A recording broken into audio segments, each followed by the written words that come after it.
out to dominate women? No comment. It's easier to dominate young, vulnerable girls? No comment. This is the voice of a killer, a violent psychopath who attacked women and young girls over a 40-year period. He's clever. He knew he was going to kill my daughter. He had it all planned. In my opinion, he's subject to an explosive psychopathic disorder, which makes him very dangerous. This is the story of a family who live in hope that one day they'll find the body of their missing sister. Because Arlene deserves like a decent burial. And like we deserve to have a life of our own, which we haven't had as 15 years. And it's the story of one detective's determination to catch a killer. In my view, he's committed a number of offences, and it's quite likely that he's not answered for all of those. So I think Robert Howard was and will remain a very dangerous man.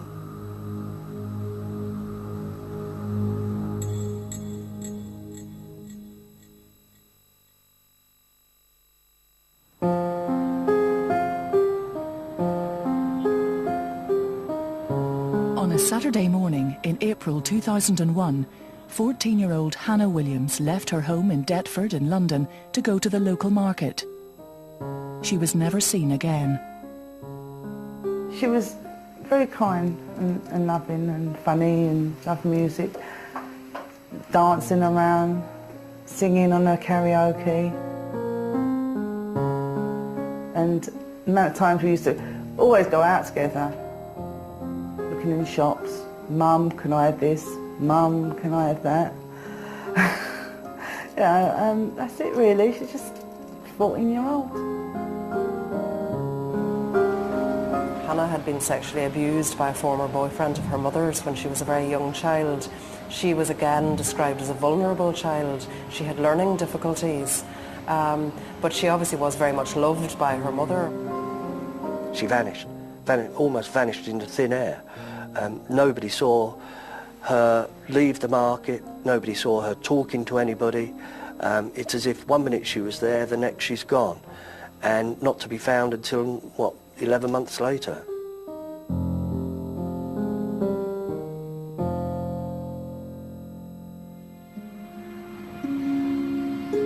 Hannah's body was found in a densely wooded area in Kent.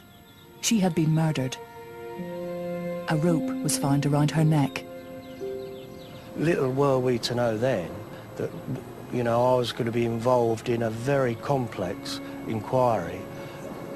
A very, very difficult job, very, very difficult, because we had no idea who Hannah was at that time. And you can imagine, obviously there were going to be no witnesses, there's no housing overlooking the scene, but what we knew from this location was that the person responsible must have had local knowledge. I mean, I'd served here as a police officer a number of years ago, and it was only in the event of a suicide taking place that I even knew of the location beyond that railway bridge, because it was just dense woodland. The discovery of Hannah's body happened quite by chance. The area was being excavated and cleared in preparation for a new rail terminal to accommodate the Eurostar train. A workman made the gruesome discovery. On that Friday morning, it was tipping down with rain, obviously because of heavy traffic going in and out to clear the area. It was literally almost knee-deep in mud. You know, it was quite daunting because the thought of getting forensic evidence from that scene was probably unlikely, and in time would prove to be the case. I mean, we did not get forensic evidence from that. But what we did know, or suspected from early on, was that that was a deposition site. That is not where Hannah was murdered. Hannah was brought here in a blue tarpaulin with rope round and left at that location. The pathologist gave the cause of death as strangulation because there was a rope around the young girl's neck, and that was the cause of death. We obviously published, there was quite a big amount of publicity, both local and national news, and a reporter from South London actually phoned our incident room and said he thought it was Hannah Williams, that the body was Hannah. We obviously interviewed him quickly, and he said that the clothing that we'd described and had put out matched that of Hannah, and he'd been working over the months with Bernadette, Hannah's mother, in trying to push the publicity in order to try to locate Hannah. And that really was our breakthrough. I think if I had a weak heart, I think I would have been on the floor because I just like slung myself back in shock. And I was just saying, oh my God, oh my God. Having identified Hannah, Kent police painstakingly retraced her last movements. They soon established that on the morning she went missing, she received a short call on her mobile phone from a woman who lived close to where Hannah's body was found. This woman had known Hannah's father some years previously and had in fact known Hannah for a number of years. But she said she didn't make that phone call because she was a night worker, a care worker in a care home, that she would have been in bed asleep at that time. So she was asked who did make that phone call. And she said, well, the only other person that could have had access to a phone was a man named Robert Howard. Robert Howard was originally from Ireland. He was a drifter, and when police checked his background, his criminal record rang alarm bells. He immediately became a key suspect for Hannah's murder and was arrested and brought in for questioning. During the period of time he was in our custody, he said nothing at all, just replied no comment to each question. What would you like? Having sex with underage girls? No comment. Are you aware that having sex with 15-year-old girls is illegal in this country? No comment. A day after your birthday last year, she was abducted and murdered. Her body was found last Friday. Her parents have been wondering where she was for the last year. She had no burial, she had nothing.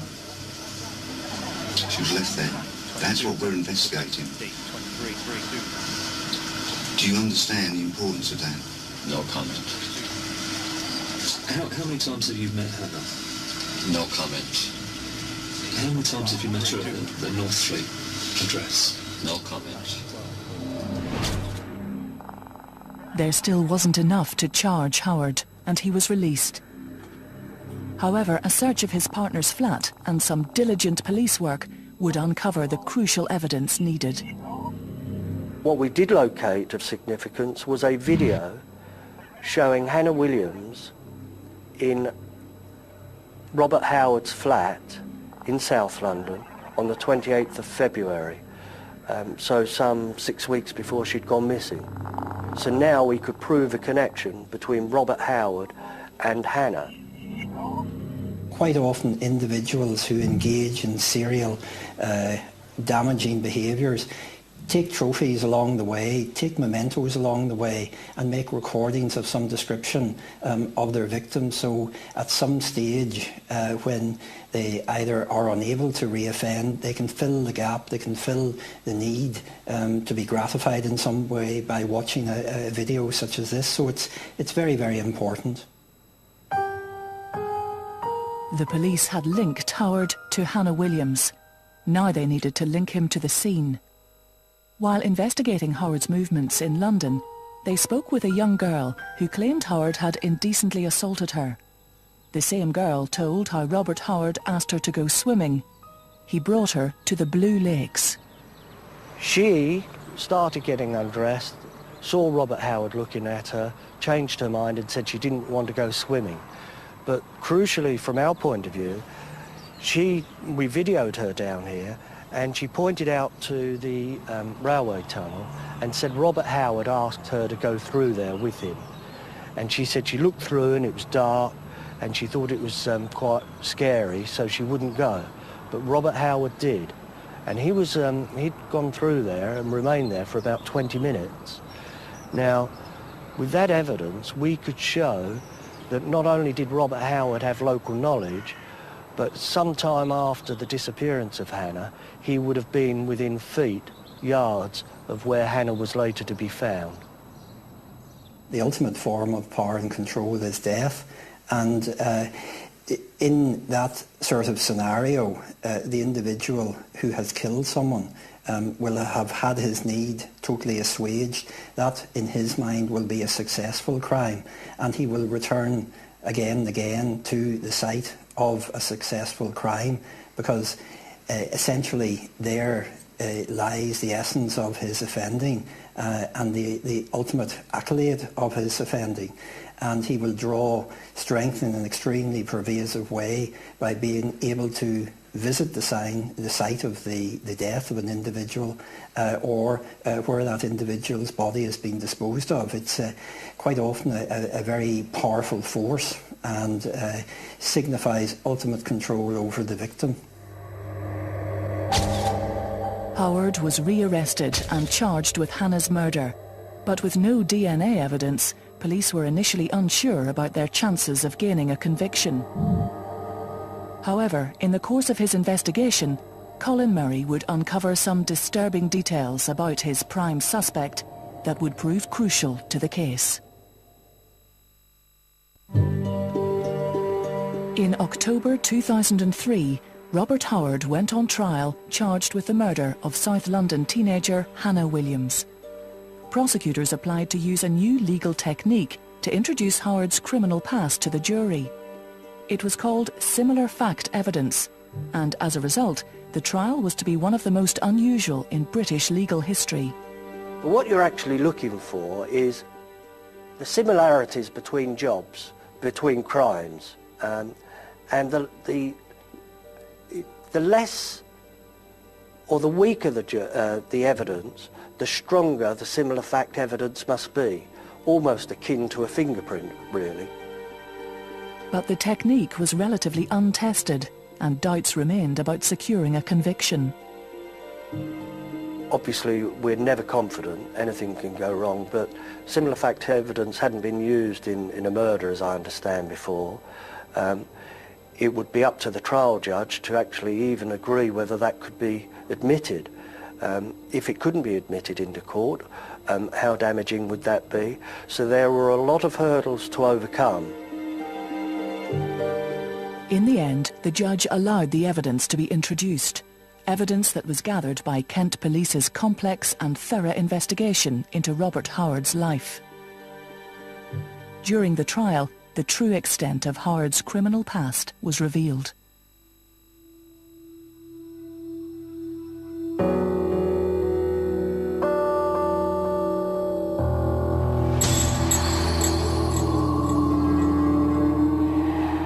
Wolf Hill, in the southeast of Ireland. It's here Robert Howard was born in 1944. The isolated area would lend itself to the nickname he would adopt as an adult, the Wolf Man. Howard, pictured here aged 7, was one of 9 children. His father was a heavy drinker, and the young Robert Howard was in trouble with the law from an early age. By 21, he had left Wolf Hill and travelled to England. As a young boy, his crimes had mainly consisted of burglary, but as a young man in London, his offending took a disturbing turn. In 1965, he broke into the home of a 6-year-old girl and went into her bedroom and tried to sexually assault her, and he did actually hurt her. He didn't succeed in what he wanted to do on that occasion, so he came back about a week later and again tried to assault and attack this child. He was caught on that occasion, but quite astonishingly, he was actually, for an offence like that, given 9 days in Borstal, after which he was returned to Ireland. The authorities just wanted Howard off their patch. but within 4 years he drifted back to England. In 1969, he was caught after he broke into the house of a young woman in Durham in the north of England and attempted to rape her. And she ran screaming naked from the house, and he actually pursued her and had grabbed her by the throat when neighbours came along and managed to get him off her. Again, Howard was simply deported back to Ireland, his violent tendencies unchecked. Clearly, there was a pattern of extreme violence towards women established from quite a young age.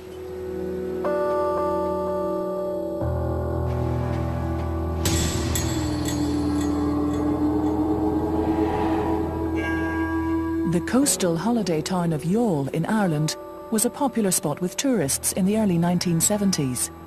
The local police sergeant remembers it as a safe and quiet place to live. However, one night in 1973, the calm would be shattered. We got a report at the Garda station that a lady had been assaulted in her home the previous night. And I went to the scene with a colleague of mine, and it wasn't far from the Garda station. And we discovered that a lady, she had been living on her own, a 58-year-old lady. She had her own hairdressing business, and during the night she woke up and found an intruder in her bedroom. And as there was a struggle, and she ended up anyway being raped. She was seriously injured. He took the keys of her car plus some money, and he left. But before he left, he forced her back up the stairs and tied her onto the bed. Her mouth was gagged, and so that she couldn't make noise or raise the alarm. And in the struggle, she suffered a broken ankle.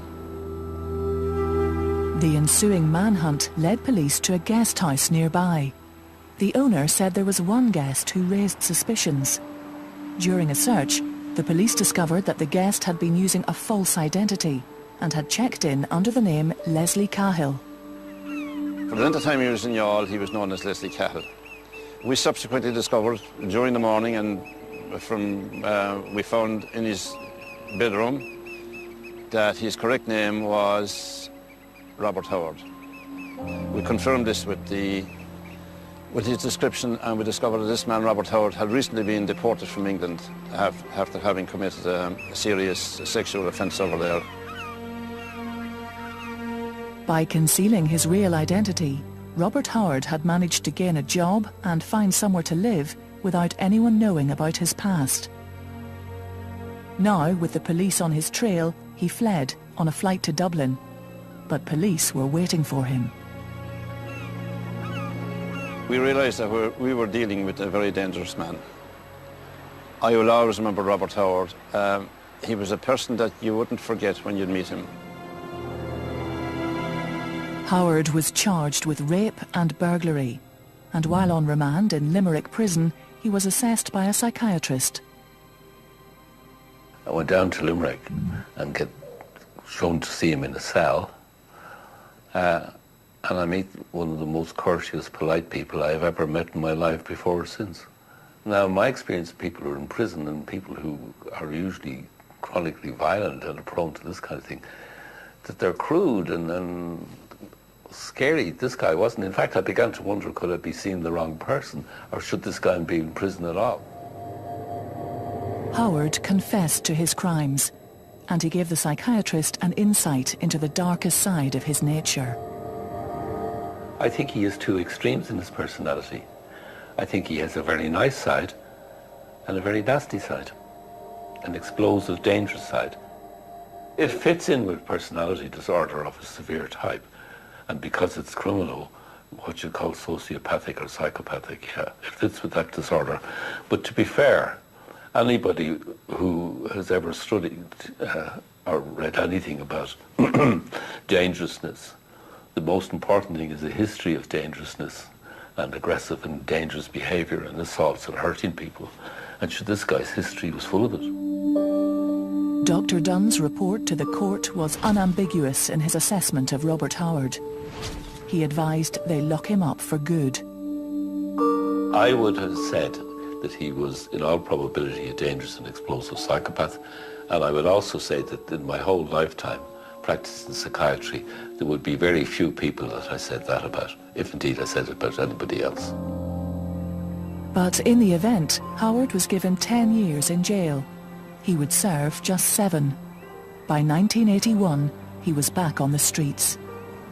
My colleagues who did also have contact with him, we felt that we hadn't seen or heard the last of Robert Howard.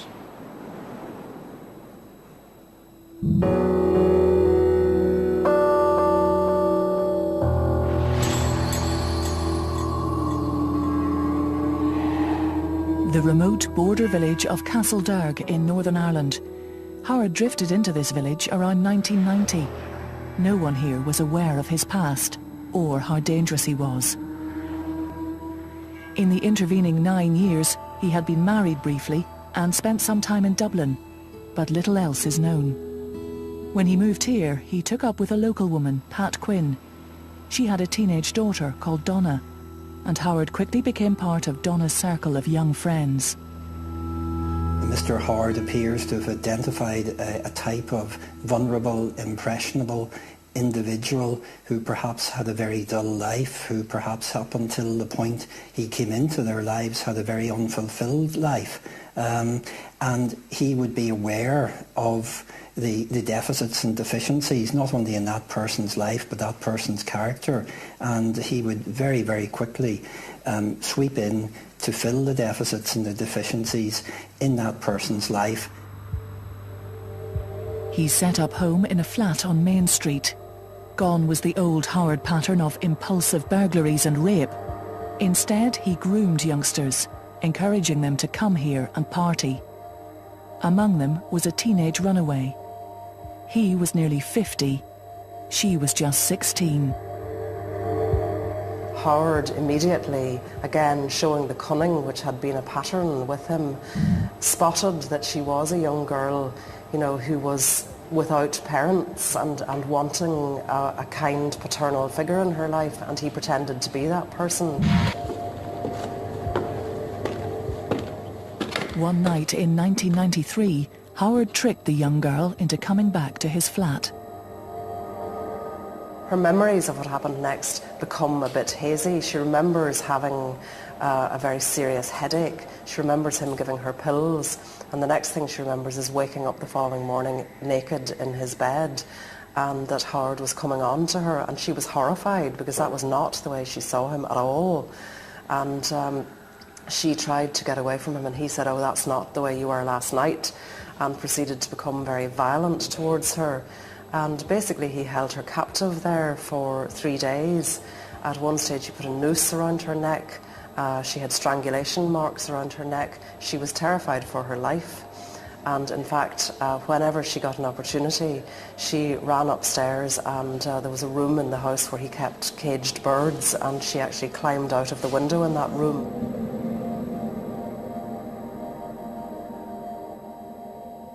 He presented himself as a father figure without the discipline, you know, so he was an attractive figure to them because he appeared to be an older man who was kind, who was understanding, who bought them presents. But he was, of course, preying upon them. He was grooming them for the violence which he always then visited on them.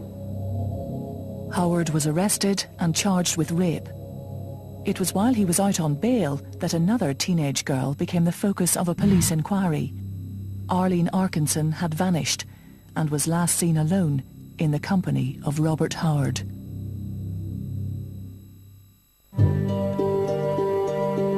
Robert Howard was standing trial for the murder of 14-year-old Hannah Williams in 2001. The police investigation into Howard unravelled a life of violence that would eventually lead to murder. The prosecutor's case relied heavily on this evidence, which meant Howard's shocking criminal past was revealed to the court.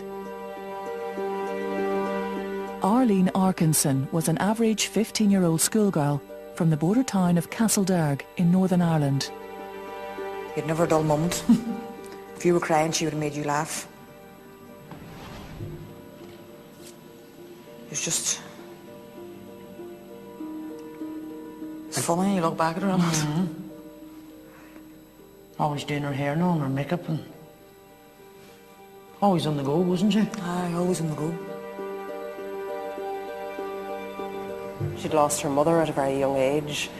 She'd been vulnerable. She hadn't had a very settled upbringing since her mother's death. And despite all that, her teachers in school said that she was a talented girl. She was artistic. She was willing to learn. Her friends describe her as being a lovely girl, a bubbly young girl who was friendly and loyal to her friends. You know, she was a good person. Arlene found herself in Howard's company one summer evening in 1994. She was with her sister Kathleen, but got a call from Donna Quinn, asking if she wanted to go to a disco across the border in the Irish Republic.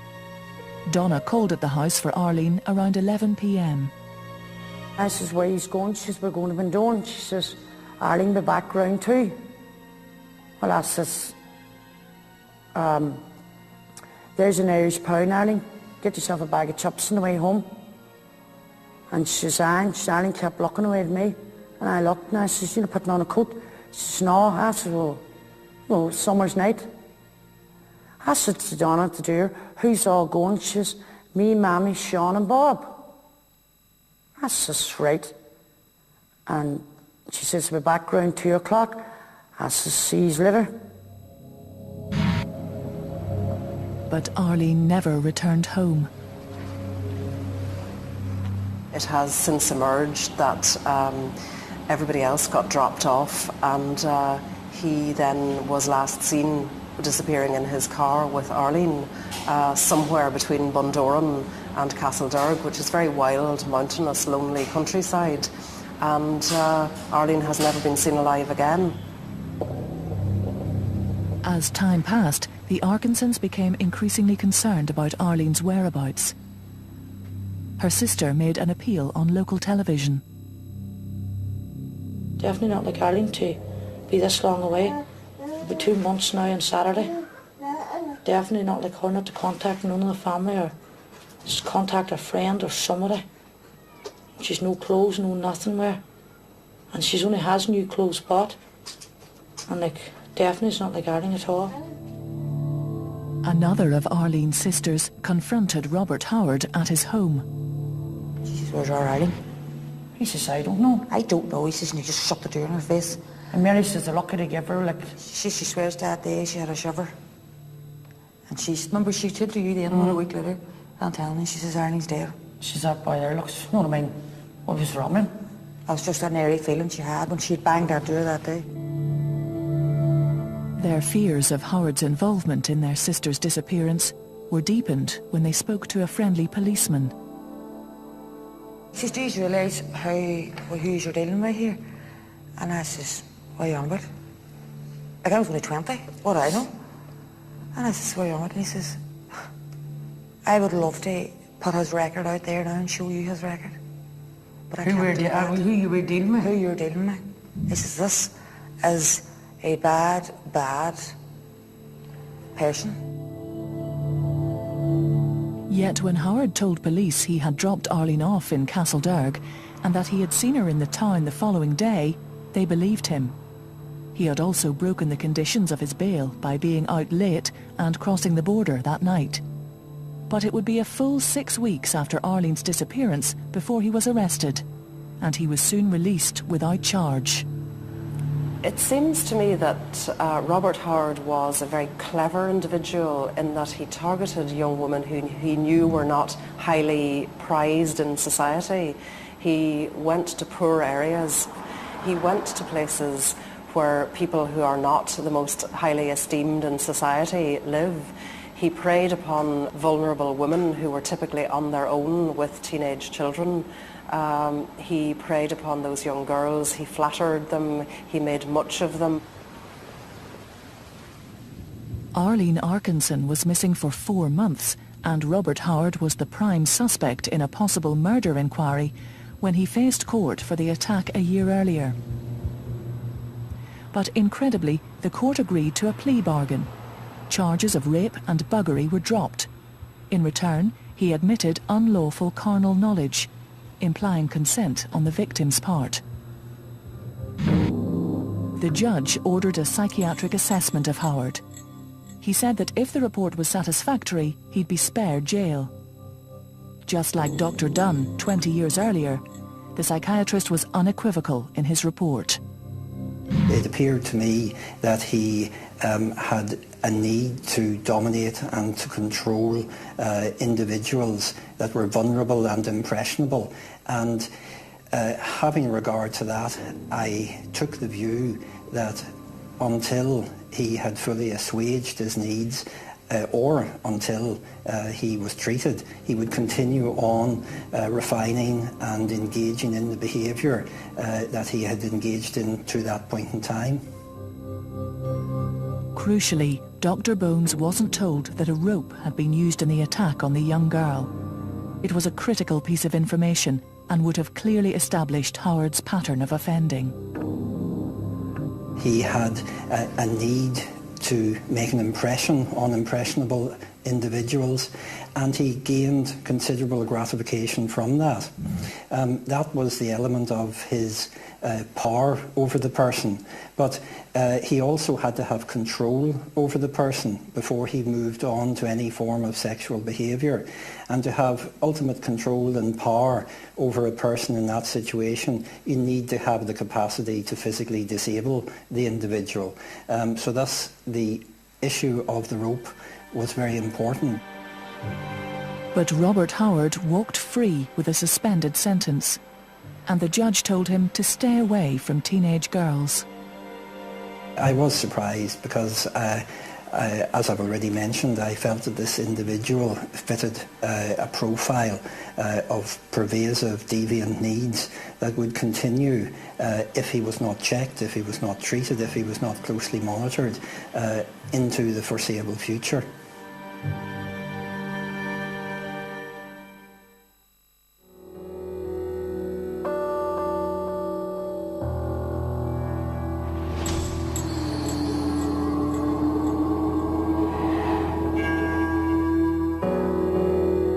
A free man, Howard fled Northern Ireland in early 1995 and started again, this time in the Drumchapel suburb of Glasgow. Claiming he was on the run from the IRA, he managed to con the authorities into giving him a house. It wasn't long before a local journalist was tipped off. We received information from a senior police source that a paedophile and a man suspected of carrying out horrendous rapes, sex attacks and even murders of young children had been located in a council house in Drumchapel. There's no doubt that, to put it into context, they were treating this guy as a category A sex offender. It wasn't a guy that perhaps who peddled porn on the internet or flashed at children or hung around schools. This was a guy who was a serial psychopathic offender, and they were very, very concerned that he was in their area. He got an address for Howard and headed there with his photographer. To his surprise, Howard invited him into his flat. It was sparsely furnished. There was literally nothing in the flat except a bed and a few cups and tables. We spoke to him in the flat, and I clearly got the impression of a guy that was evil. He was disturbed. I felt very, very uncomfortable in the flat, even though I was there with my photographer colleague. Although I've been in some tricky situations in the past and some dangerous situations, I felt distinctly uncomfortable being in the house with him. One of the things he did when we got into the house was he locked and snibbed the door, which made me feel very uncomfortable. And to be honest with you, once we'd exchanged a few words, I'd established he was Robert Howard and got a few comments from him. We quickly left the house and went back to the office. The newspaper carried the story on the front page. The reaction from the local community was swift.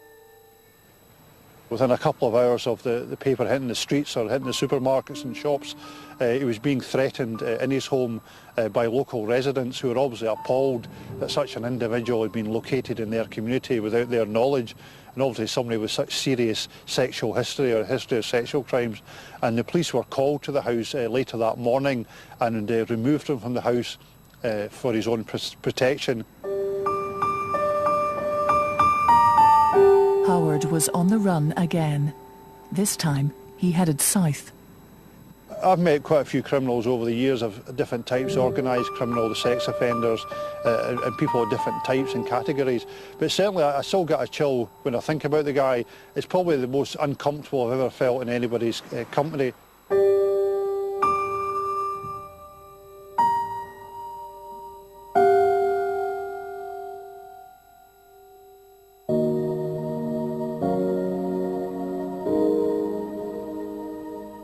The court was told how little else was known about Howard's movements in the late 1990s until he eventually settled in southeast London, carefully selecting his next victim, Hannah Williams.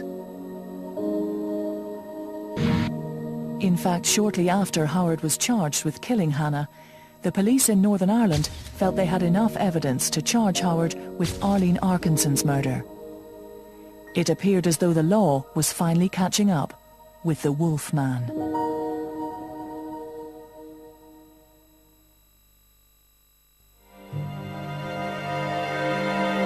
At Robert Howard's trial for the murder of Hannah Williams, his shocking 40-year criminal record had been revealed to the jury in great detail.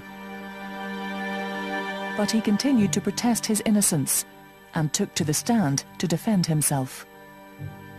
He was very articulate. I think he responded well towards the jury. One could never describe him as charming, but quite persuasive, I suppose, in many ways. But what he would say, claim, was that he obviously hadn't killed Hannah. He explained how he knew her, how he'd met her with his partner in Deptford Market just by chance one time, denied ever making the telephone call. But we put it to him that he was responsible, and he denied it throughout. For Hannah's mum, some of the details proved to be too much to listen to. I was sitting there and I'm thinking, listening to all bits and pieces, what a liar he was, what a horrible guy he was, what he had done. I was just sitting there thinking, oh my God, I'm thinking, this is so bad, and can I take all this, can I hear it? There's parts that I couldn't hear, I had to go out. The Arkinsons travelled to Kent to give evidence. For the first time, they too heard the full details of Howard's past. To get the depth, detail of what he had done, and it's only us that actually heard that in the court. And to hear that firsthand in the court and looking at somebody like that and knowing, it was just sick. It took the jury just 3 hours to reach a verdict. Guilty. I just felt emotionally drained, really, because, you know, you never know what a jury might do. You know, it's difficult, but quite an emotional time for everybody, because this was a particularly, I mean, murder is bad anyway, but this was horrendous. This was a young girl going about her business, you know, with probably not a care in the world at that particular time, and she's been snatched from that market, or lured away from that market and killed by Robert Howard. And the family had been left for 11 months not knowing what had happened to Hannah. So for them it was a great result, really. I was relieved that I got justice, because I promised my daughter that would be the thing I would do. I would get justice for her, and he will be put away. No matter what I do, I'm going to get him put away for what he'd done, not only to my daughter, but all the other people that he's interfered with, and her and everything. His past was catching up on him, and they thought, everybody thought, that this would mean that justice would be done in Arlene's case as well. In fact, one of the Arkinson family told me that when they were leaving Kent, Hannah Williams' mother threw her arms around them and said, "See you in Ireland," because it was assumed that Mrs. Williams would be called to give evidence in court in Belfast. It was the only victory we ever got for Arlene. We had no victory here. None whatsoever.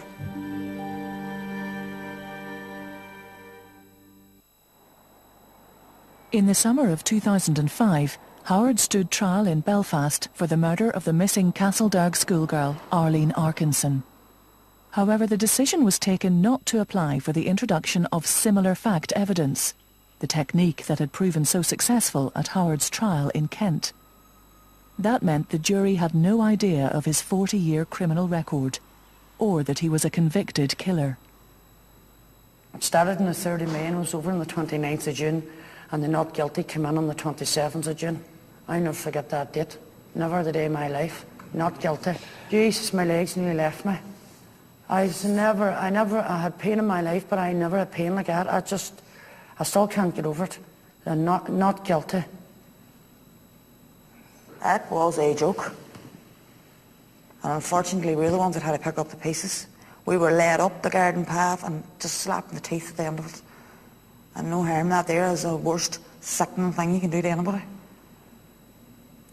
To build someone's, your hopes being built up that bad, and then to let you down sort of gently and bang. Like, to protect a man with a 40-year record, to protect his past from the jury, that is beyond a joke. It's astonishing that when Robert Howard came to court in Belfast, that similar fact evidence was not called. You know, by this stage, this man had a record as long as your arm of violence against women and young girls. There was a clear pattern emerging, the type of girl he preyed upon, the lonely landscapes that he favoured, the places that he took people. You know, so there was a pattern of abuse clearly established. And particularly given the fact that Arlene's body had not been found, similar fact evidence would have been crucial in her case. Like, where's Arlene's fair justice? There's no justice for Arlene. Like, where's her? Like, where's her fair rights? It was all for Howard. And he's still getting protected. Still is. Like, he's lying in a cell with a colour TV, maybe a Sky, showered, well fed. He doesn't even have to make his own meals. And there's Arlene lying out there somewhere and we can't find her. We can't even put her into a grave.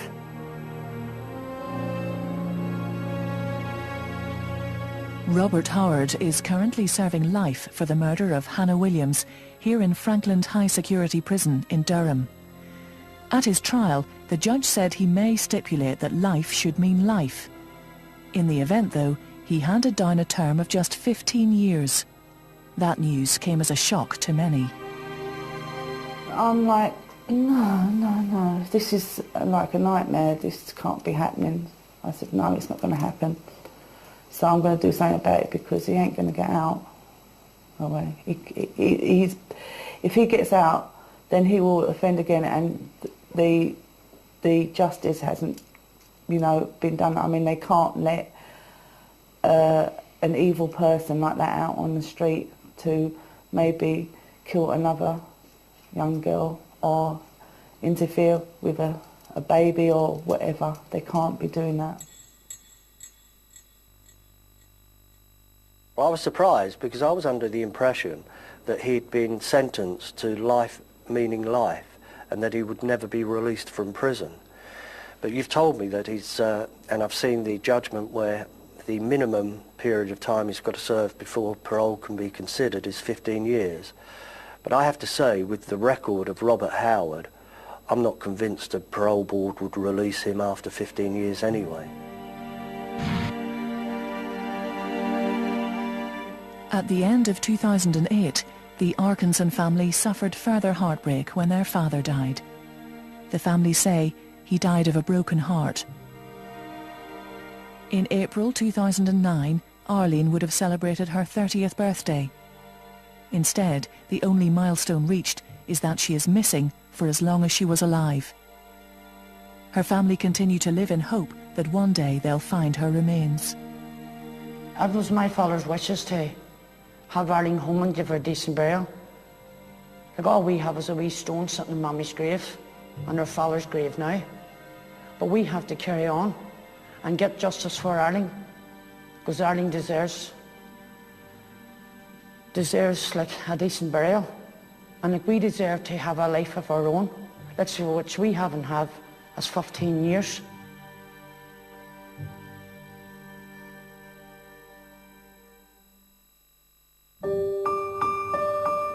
So Robert Howard remains under lock and key. But those who've encountered him fear he still has secrets to give up. There are dangerous periods of time in Howard's history where we don't know what he was doing or where he was.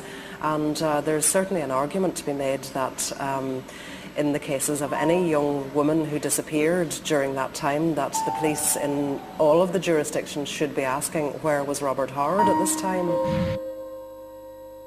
Robert Howard is clearly a very dangerous man. You only have to look at his record over the years. I believe it was 1960 the first time he offended in London, when he broke into a house and attempted to rape a 6-year-old girl. Now, from that time on, in my view, he's committed a number of offences, and it's quite likely that he's not answered for all of those. So I think Robert Howard was and will remain a very dangerous man.